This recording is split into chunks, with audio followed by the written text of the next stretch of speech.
Right, time for the last little bit of speculation of Compendium of Rathe before we put a pin in it, and basically wait till we get, some juicy new information, probably in the new year. Although we might end up doing something on China, but that probably borders a bit more into the custom card than just general speculation. But anyway, for Compendium of Rathe, we're going to take a gander at the potential cards we might see in the set, mainly focusing on the Antiquity Pack since that's the host of reprints, and some of them will, most likely appear in the set itself as well. But starting off, we've got the Fabled card. So there isn't a Fabled for Compendium of Rathe itself, but there is 3 in the Antiquity Pack, with FABTCG already being revealed. So general thought here is, well, what 3 reprints will it be? And the first sort of thought is, well, the most iconic. So Arknight Shard, FABTCG, and Heart of Ferendale hitting the first 3 sets of Flesh and Blood. Now, this is definitely a solid guess, but personally not what I would necessarily like to see. Now, Arknight Shard has a little bit of value, right? We're expecting a Viz reprint at some point, so therefore Arknight Shard will definitely have some playability. But generally speaking, if we compare it to Authority or Riches, they feel like a bit more of the hot button card to sort of hit, because they are a bit pricey and they are seeing, a fair amount of competitive play as it is, similar to FABTCG. So for me personally, right, the Authority of Atea, FABTCG, and Riches as the 3 fables to appear in the Antiquity Pack itself. Riches having only the Rainbow foil would be interesting, right? It means we get, a non-foil variant. Authority having both being the most recent set. Maybe it's a bit more of a too soon sort of scenario. So, sort of meeting the middle ground. Arknight Shard, FABTCG, and Riches with maybe Viz retooled in the set itself or in the next set to come, something like that, right? But generally speaking, if we look at all the fables, we have FABTCG being the most costly, followed by Riches, then Authority, then Heart, then Arknight Shard, and so forth and so on. Now, in terms of the actual Antiquity Pack, right, we know FABTCG is in there. In terms of price, currently, again, cards that are in demand for competitive play, Riches and Authority are the next 2 cards to follow. In terms of being the iconic cards, right, which is definitely something that was reinforced about the Antiquity Pack, then of course we have Heart of Ferendale and Arknight Shard. But a nice curiosity would be Light of Soul, because in terms of scarcity, right, if we look at the lowest print sizes of sets, Klloo, Dynasty, Dusk Till Dawn, and Arcane Rising. So generally speaking, Light of Soul is a pretty played card in a fairly popular hero, right, especially in LSS's books. So I wouldn't put that off the cards as well to see maybe a reprint, right? Again, just thinking about scarcity of, all the different fables and how playable they actually are within their respective heroes/classes, right? So it could definitely be a bit more open-ended to the thought that we're sort of circling around right now, which is, again, either iconic or currently most played, right? Now, as for the legendaries, there are going to be 8 within the set itself and then 7 in the Antiquity Pack. So 1 doesn't quite line up, but so far we do know Balance of Justice will be in the set, and then of course the Antiquity Pack. Same with Shelter from the Storm. So the sort of assumption here is that the majority, if not all of the legendaries, will be reprints. So you'll have a non-foil variant in the set being your most accessible version, and then you'll have a new border, from the looks of it, extended Rainbow Foil Legendary in the Antiquity Pack itself. So the question is, what other legendaries could fill out this section?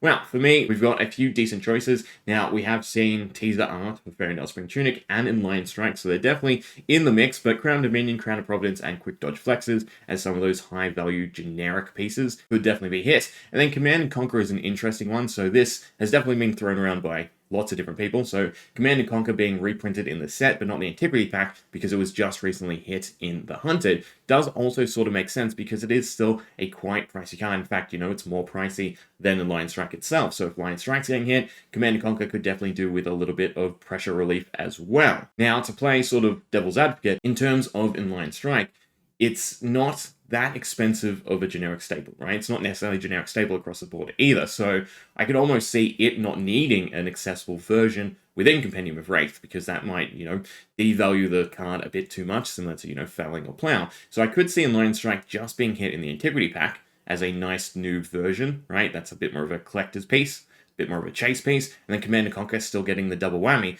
But personally, I would kind of like to see a couple new legendaries in the set itself as well. So we know it's going to be Balance of Justice, we know Shelter from the Storm, Ferendale Spring Tunic, and Lion Striker in there somewhere. But in terms of Crown Dominion, Crown Providence, right, either or seems to work. And then for Command and Conquer / Lion Strike, either of them getting the 2 copies, right, one in set, one in the Antiquity Pack, and one being missed out, definitely seems to be the go. So then, in terms of, 3 slots left over, that could be quite nice to see. A couple new legendaries in the set, Otherwise, if you rationalize it, right, across the board, the legendary slot in the set itself is going to be a fairly cheap slot to hit, right? Which is not the greatest feel when it's, potentially one every 3 to 4 boxes, right? So to have them all be non-formal reprints, even with alt art, might not be enough to make them, nice cards. We see that with New Horizon and Flick Knives off of Super Sim. So yeah, I would like to see a couple new legendaries in the set, and there's still, a few heroes or classes they could do with a little bit of a tune-up, and a legendary is, the perfect way to do it.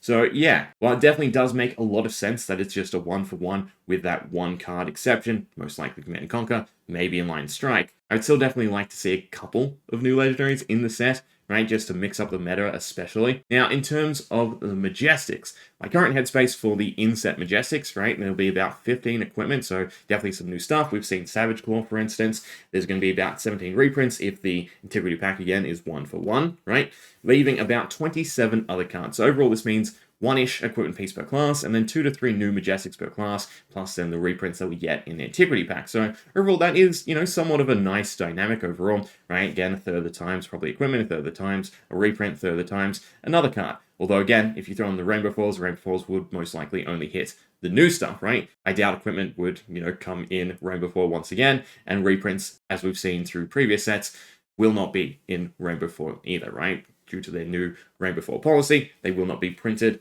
Although, if they all get fancy new art, then that's back on the cards, because that is sort of the exception to the rule, right? They can be reprinted in Rainbow Foil if they do feature new art. But generally speaking, it seems like it's a good mix for Compendium Rathe to serve, again, as somewhat of a new support set, reprint set, and then that accessibility charm across the board. So in terms of the cards that we might see reprinted in the Antiquity slot, to be honest, there is so many to go through that it becomes very, very confusing, right? Because again, you have that element of demand, scarcity, but then also, again, the iconic factor, what cards really embody the class that they're in. So, for instance, something like Levels of Enlightenment, despite being a really cheap card at the moment, because there is no playable Mystic hero, Levels of Enlightenment definitely seems like a really iconic card from Mystic, right? Blade Flurry for Warrior, Surgical Extraction for Assassin. That's a good old staple, right? Tome of Imperial Flame, and then, of course, some more pricey stuff like Twin Drive and Swarming Gloomveil. But in terms of, for instance, just generics, there's really not too many generics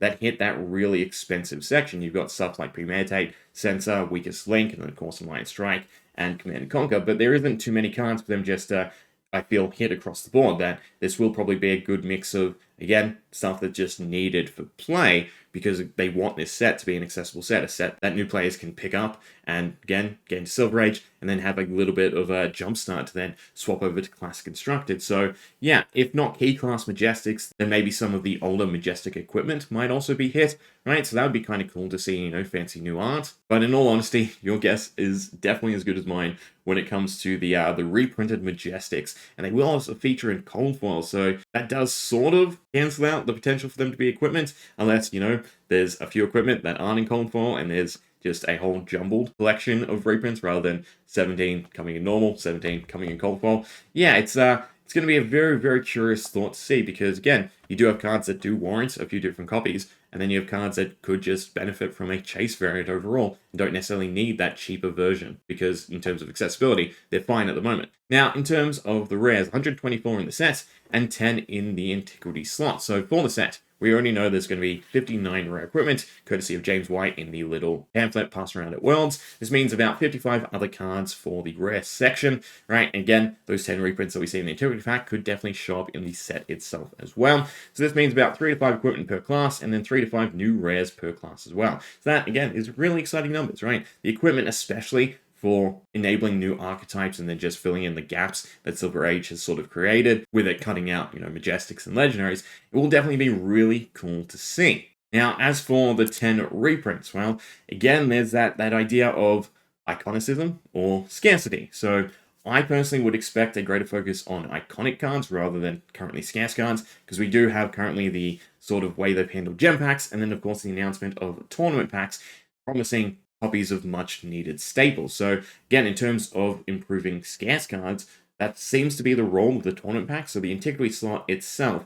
now they only come in non-foil, so if they are in the set as well, then it's probably old art, new art, right? Sort of that type of mentality. So it is definitely the question of, Is it stuff like Run Roughshod that had, limited printings and is somewhat hard to find? Is it, those really sought after rares like Sink Below, even though they don't have benefit to Silver Age due to the ban list? Or is it a mix of, cards that are currently being sought after for the theoretical meta that Silver Age will bring about? I mean, LSS, in terms of the chapter decks, would probably have a clearer idea how they want to shape the meta. So, yeah, 10 to me is kind of a low number, but it also means that they're not going to hit the color sets. They're just going to hit the prime variants of each different card. So yeah, very, very curious to see what cards end up being hit.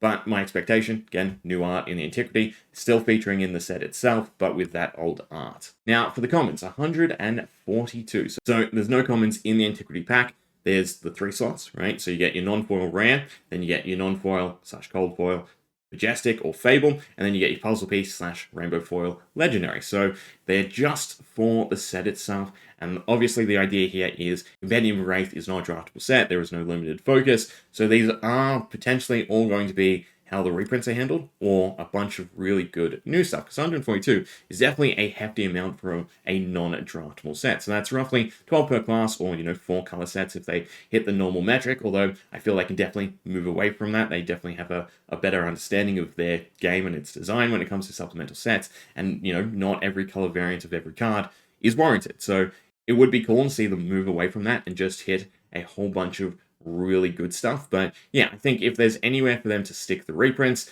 even rare reprints of previous sets, just stick them in the comment section, right? They want this to be the accessible set, so it would make sense if across the board, even those older rares from all the pre-existing sets were a little bit easier to get a hold of, right? So yeah, I'd say this is going to be a mix of new stuff and a mix of reprints. That's my general thought currently. Then lastly, that just leaves the Marvels. Now, 23 Marvels for the booster set. That is quite a hefty amount. And then 1 for the Antiquity slot.